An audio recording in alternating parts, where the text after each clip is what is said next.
They say the company has made false statements, it has rigged its truck reveals, and it's had misleading demonstrations, specifically revolving around the hydrogen fuel cell Class 8 semi-truck that it plans to build over in Europe. And this is the video.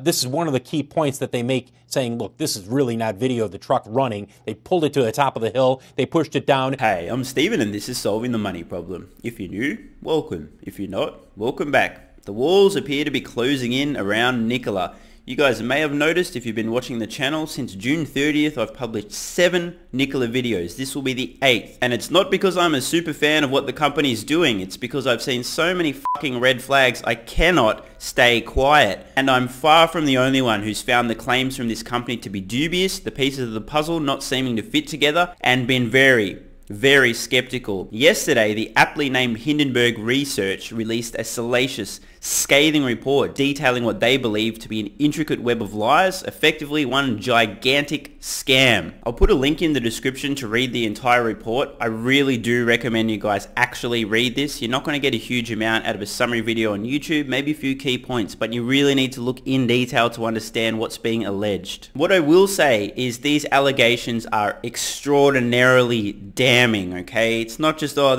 it's fucking bad. Of course, there is the possibility that Hindenburg Research have fabricated this entire thing. They've doctored text messages, SMSs, emails, legal agreements, contracts, other excerpts, and even made up historical facts. That's possible. But if that's not the case, oh fucking boy. So keep in mind, these guys were/are short Nikola stock, so maybe there's a bias and definitely there's a financial incentive to put this research out there. The question is, how compelling is their case? How strong is the evidence they've presented to produce the case against Nikola? I'll let you guys decide that. And just for the record, this is all my personal opinion. These are all allegations. I don't have any proof. I'm just talking out loud. I might be hallucinating. Maybe I'm even high. The idea here is not to make accusations. This has already been done by Hindenburg.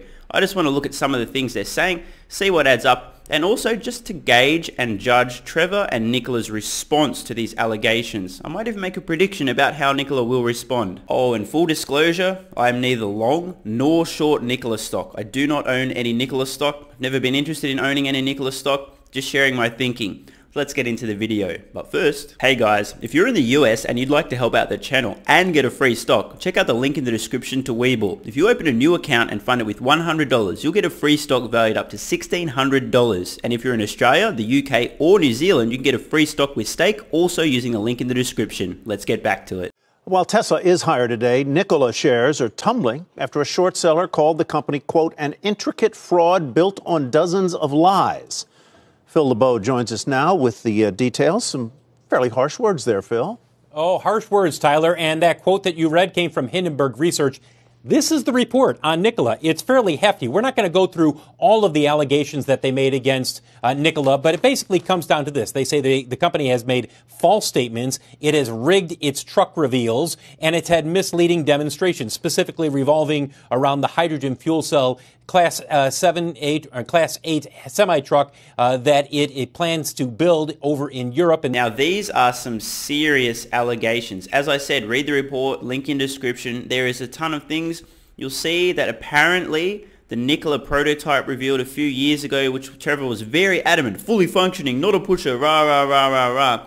They include a photograph which appears to show an electric cable snaking up from underneath the stage attached to the vehicle, which may in fact have been powering the internal electronics, which were the only thing we saw actually running at the demo. A little suspicious. Maybe they doctored that image. Maybe that's how they anchored the truck to the stage so no one drove it off. It's not really an electric cable, they just were keeping it secure, right? Yep, seems legit. Now we also have a text message or some correspondence with one of the people involved in apparently pulling the truck up a hill to let it roll down to film it in motion. Again, could be totally fabricated, but it's not a good look if you're Nikola, is it? Nikola claims to build a lot of tech in-house as well, including inverters. Again, in this report, it appears, could be a coincidence, maybe it's just bad luck, but it does appear that Nikola has used tape to cover up the logo, brand, or identifying object and area on an inverter that they claim to have designed themselves, which appears to just be off the shelf. Again, it's just an allegation, right? The report is overflowing with these types of allegations. It's not a good look for Nikola. This is the video.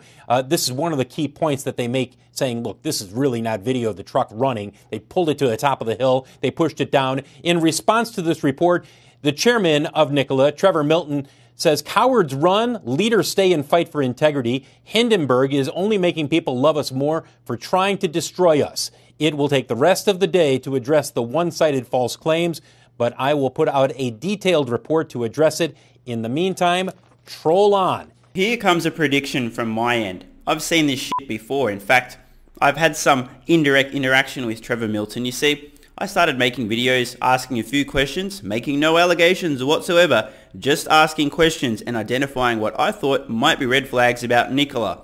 At some point, somebody tweeted one of these videos to Trevor and asked him to respond. Next minute, I'm blocked by Trevor Milton and the official Nikola Motor account on Twitter. Now, is this something that a leader will do? Stand and fight?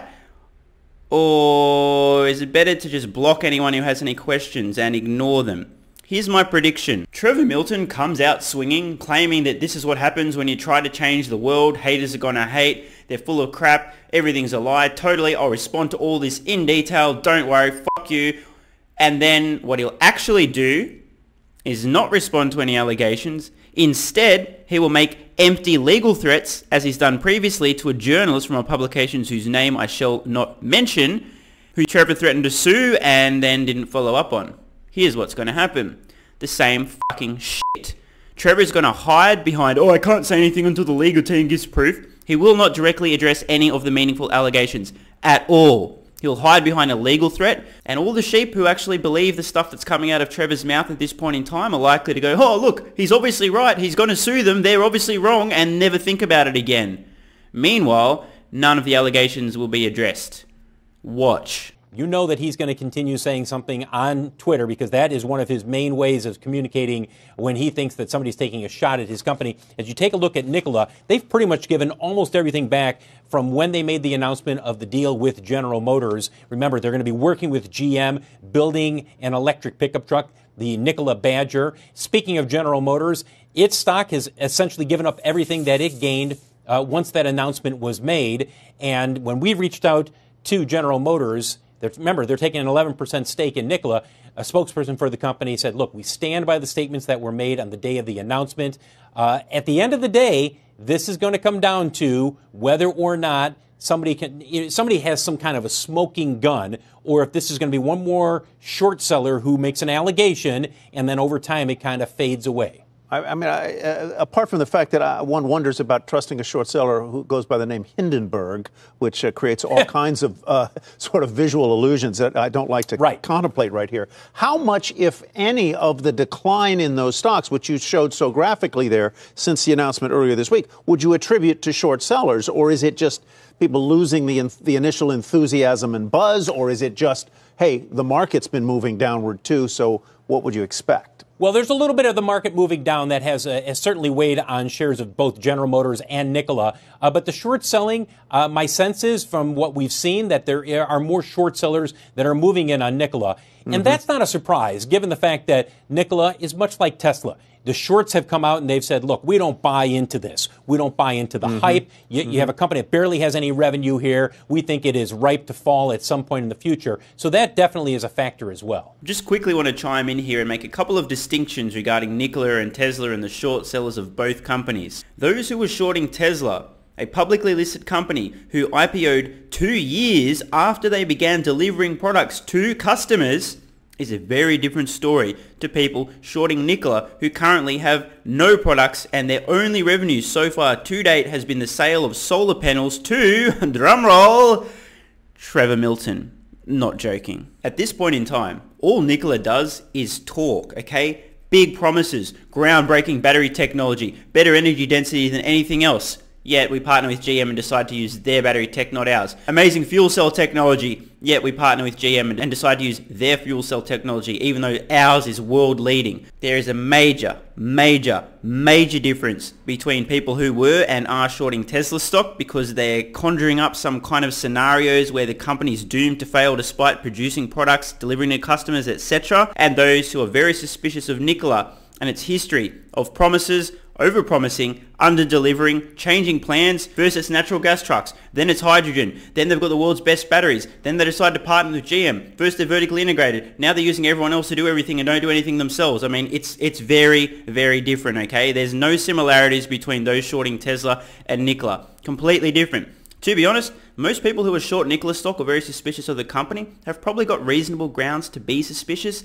Those who were shorting Tesla stock didn't understand the company or had an inferiority complex or didn't like weirdos like Elon Musk. Shout out to my fellow weirdos, by the way. So the clips we saw were from yesterday. Let's see what's going on today. Meantime, we've got some breaking news we want to get to right this moment. Dom Chu's got that news, and it's on Nikola this morning.